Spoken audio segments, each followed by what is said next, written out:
बोला साहेब.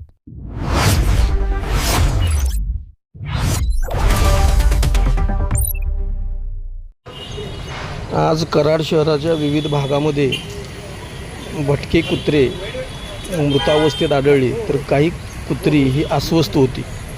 की पाहणाऱ्याला पाहता क्षणीच असं लक्षात येत होतं की यांना बहुतेक विष घालण्यात आलेलं आहे. खरं तर कराड शहरामध्ये भटक्या कुत्र्यांच्याबद्दल लोकांच्या संमिश्र भावना आहेत. भटक्या कुत्र्यांकडून काही माणसाला हानी पोचवणाऱ्या घटना घडल्या, मात्र त्यावरती ही टोकाची प्रतिक्रिया माणसाकडून होणं हे अपेक्षित नाही. या मुक्या जीवांच्या भावनांचं नेतृत्व करायला कोणी नाही. मुक्या जीवांच्या भावना प्रशासन दरबारी मांडायला कोणी नाही. आणि म्हणून जर माणूस म्हणून स्वतःला घेणारा प्राणी जर या प्राण्याला अशा पद्धतीनं मारणार असेल, तर प्राणी कोण आणि माणूस कोण असा प्रश्न या निमित्ताने निर्माण झालेला आहे. अशा पद्धतीनं इतक्या मोठ्या प्रमाणावरती भटकी कुत्री विष घालून मारणं हे खऱ्या अर्थानं कराड शहराच्याच नव्हे तर महाराष्ट्राच्या मानवतेला काळी. आज कराड शहरातील गुरुवारपेठ, मंडई, चावडी चौक या ठिकाणी जवळपास 10 ते 15 कुत्रे मृतावस्थेमध्ये सापडलेले आहेत. काही जखमी अवस्थेमध्ये सापडलेले आहेत. जे जखमी आहेत त्यांना पशुवैद्यकीय दवाखान्यामध्ये आत्ता नगरपालिकेमार्फत त्यांना आपण हे केलेलं आहे. जे पशुमित्र आहेत त्यांची मदत झालेली आहे.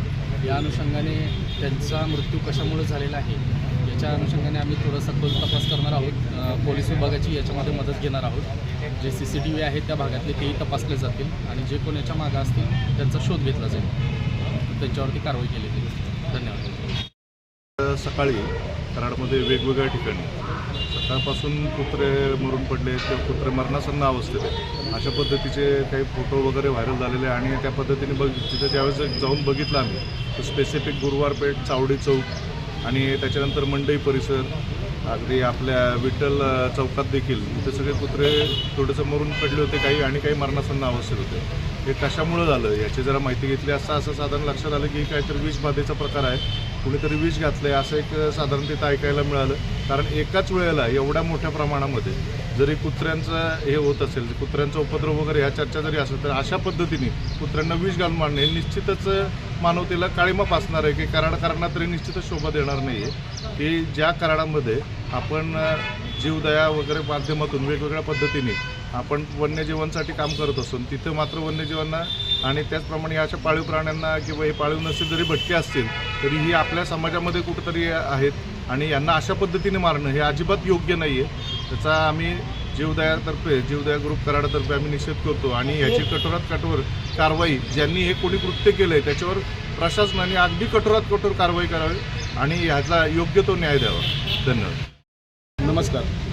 काल रात्री कराड शहरामध्ये जे भटके कुत्रे आहेत त्यांच्यावर काही लोकांनी विषप्रयोग केलेला आहे. जवळपास 20 ते 25 कुत्रे त्यामध्ये दगावलेली आहेत. ॲक्च्युली ही गोष्ट खूप घृणास्पद आहे आणि निषेध करण्यासारखी आहे. त्यामुळे आमचा बीइंग ह्युमॅनिटी ग्रुप ह्या गोष्टीचं निषेध करतो आहे.